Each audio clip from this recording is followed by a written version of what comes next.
Have you ever started a hike bundled up only to immediately start sweating through your clothes and then freezing the second you stop? That cycle isn't just really miserable and uncomfortable, it's also very dangerous as well. Getting your layers just right isn't just about comfort, it's also about survival. So let's fix that. So let's talk about layering. It seems like one of those things that's like really simple to do, and just you throw on layers and then you're done until you're about halfway up a mountain or through a climb and you are absolutely sweating and drenched and sweating through all of your clothes. And then you go from being really hot and sweaty to being really cold and shivering and freezing all of a sudden. And that's when you realize that maybe you should have paid a little bit more attention to how you are doing your layering. And that's what this video is for. So let's get right into it.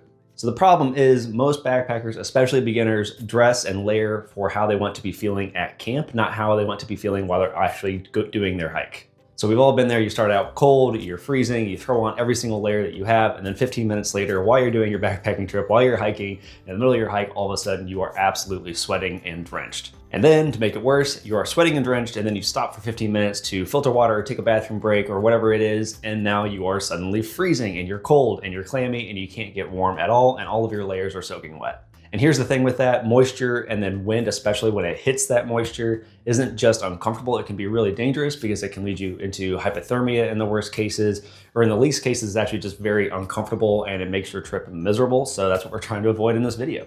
So how do you actually get it right where you hit that sweet spot between like not too cold, not too hot, and just perfectly comfortable? Well, that's what we're gonna get into in the next section here. Honestly, I can still struggle with this one from time to time. I absolutely hate being cold, so I am just as guilty as most people of layering too much at the beginning of the day when I'm getting out of camp and then starting on my hike for the day with backpacking. And in one memorable occasion, I was backpacking with a group of people, and about 15 minutes into the trip or trail for that day, about 5 days into the trip, I had to stop the entire group because I had put on like every thermal layer I owned because I was freezing in the morning. We were above 10,000 feet.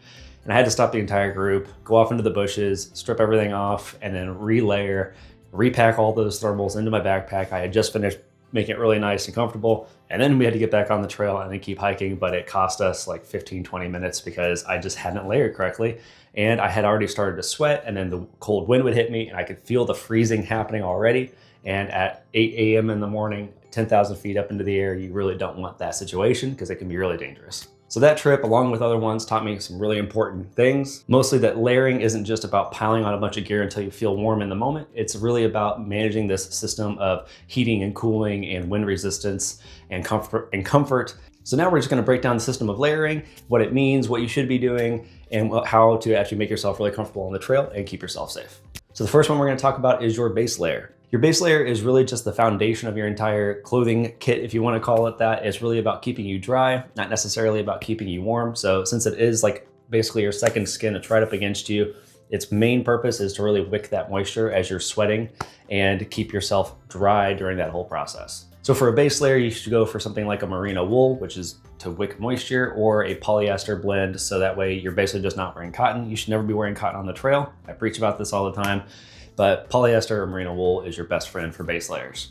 Here's the thing, in hot weather, you actually don't necessarily really need your thermal base layers because you're just not needing to retain that much heat, but you do still want moisture wicking. So don't avoid thermal base layers and then forget about the moisture wicking aspect of a base layer. When you don't need those thermal base layers, but you still want some kind of base, a good option to go for is something like this t-shirt that I'm wearing. So it's basically just an athletic polyester t-shirt. So no cotton, it will still wick moisture and not retain moisture like cotton will. So cotton will kind of retain moisture like a sponge. So the idea of this is still that it actually doesn't, keep that moisture in it, and it'll dry out much more quickly. So that's what you're looking for. So in this case, this is a polyester base layer, which is just a simple t-shirt that I picked up from Patagonia. And here's the other thing, if you want a little bit more warmth, but you still don't want to do a thermal base layer, you can actually just pick up like a long sleeve polyester tee, just like this, but the long sleeve version. So that way you're getting a little bit more wind protection, a little bit more warmth, but you're still not going for a thermal base layer, which can really be overkill.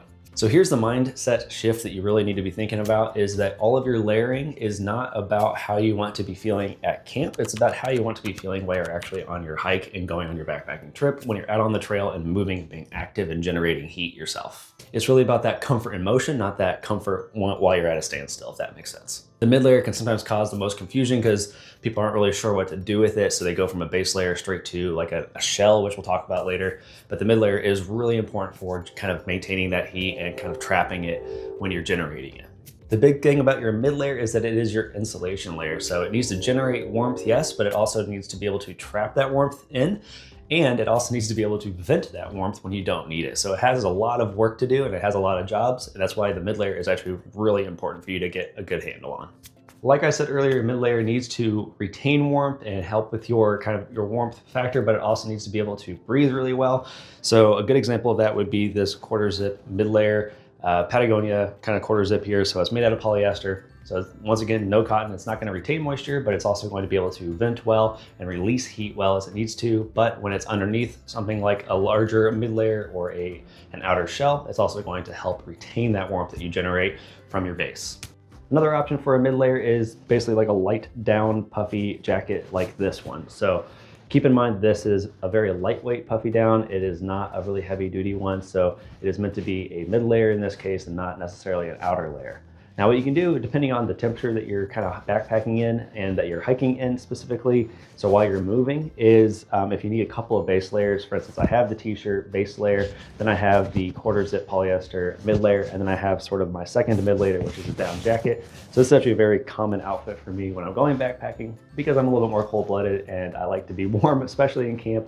Even while I'm hiking, I'll end up wearing these types of layers all together because I just run a little bit colder than most people that I know. So this is another example of just basically doing a layering system really well here. So a mid layer and then a second mid layer on top of it if you really need it. So most hikers think that they need more layers. They just want to be able to kind of layer on top of themselves over and over and over again and have 5 mid layers or whatever it is, crazy like that. But what they actually need is better timing. So now let's talk about the last layer. That is your outer shell, and it's the last layer in this whole layering guide that we're talking about. This layer protects you against wind, snow, rain, and all the elements that you might encounter while you're out on the trail. So the outer layer, just like this one, is your protection against like wind, snow, rain, all the elements that might hit you while you're backpacking out on the trail. And this layer, it is also very important to make sure that it is breathable. So with an outer layer, if it's really just kind of dry and breezy, you can go with basically a soft shell or a really lightweight windbreaker. You don't need anything that's going to try and retain a lot of heat for you because it is really there just to protect you against some of the lighter elements.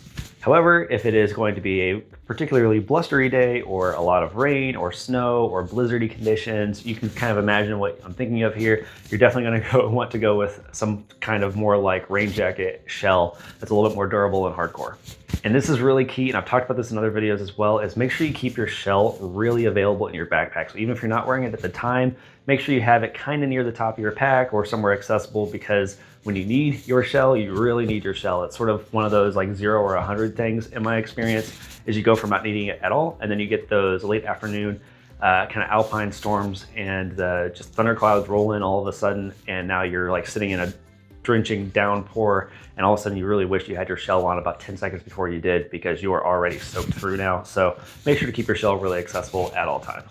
And this is a thing that I do think that people need to consider more, is that your outer shell isn't just sort of like this like backup plan or this just in case scenario. It is part of your kit, and it is something that you'll take off and put on at different times during your trip. Even when I would sometimes take breaks for lunch or a bathroom break, I would throw on my shell because while you're hiking, you're fine and you're venting a lot of heat, and it's good to not have a shell on. And then you would stop for 15 minutes and you realize, okay, that wind is really hitting hard once I stop moving, so I want to put on a shell really quick. So just another instance of keep your shell accessible at all times, because it really comes in handy when you need it. But even with the right layers and the right layering system, most people miss the most important part of this, which is knowing when to change your layers. The real key to comfort with layers is adjusting on the move. So a tip here is to actually start off your hike a little cold, and this is one I have to tell myself constantly because I don't like to be cold ever. So start off your hike a little bit cold, so wear one less layer than you might think you need to, because you will start generating heat pretty quickly here. And in that case, you really don't want to transition into taking off more layers too late, because then you've already generated a lot of sweat, and then you're gonna take off your layers and feel cold. So you kind of trap yourself in this situation where, okay, I can either keep my layers on and be really hot and sweaty all the time, or I can take my layers off and now I'm freezing because all my sweat is freezing now. So you don't want to put yourself in that scenario. Start off your hike a little bit cold and you will generate heat and warm yourself up just by keeping active. The important thing here is that it is always sort of this cycle. So when you stop to take a break, you might want to throw on your mid layer again or your outer shell, one or the other, or sometimes depending on where you are, you're going to throw on both when you take a break. And then as soon as you start hiking again, you're going to take off those layers, throw them into your backpack, and then you're going to be hiking in just your base layer again, and you're going to warm up really quickly. So it's all about kind of adjusting this fine-tuned system all the time. It isn't just usually a thing of okay, I'm gonna throw on all my layers and I'll be good and I'll just keep backpacking and keep hiking that day. You're gonna be adjusting your layers all the time, just like you adjust the straps on your backpack throughout the day to sort of hit different weight points and stress points on your hips or your shoulders. You're gonna be doing the same thing with your layers. So really remember that your layers are just like any tool that you might use on the trail. They only work if you use them, and they only work if you use them correctly. Layering really isn't about owning the most expensive gear that's going to do every trick in the book for you. It's about learning how to use the layers you have well and learning that system and fine-tuning that system and using these tools like they should be used.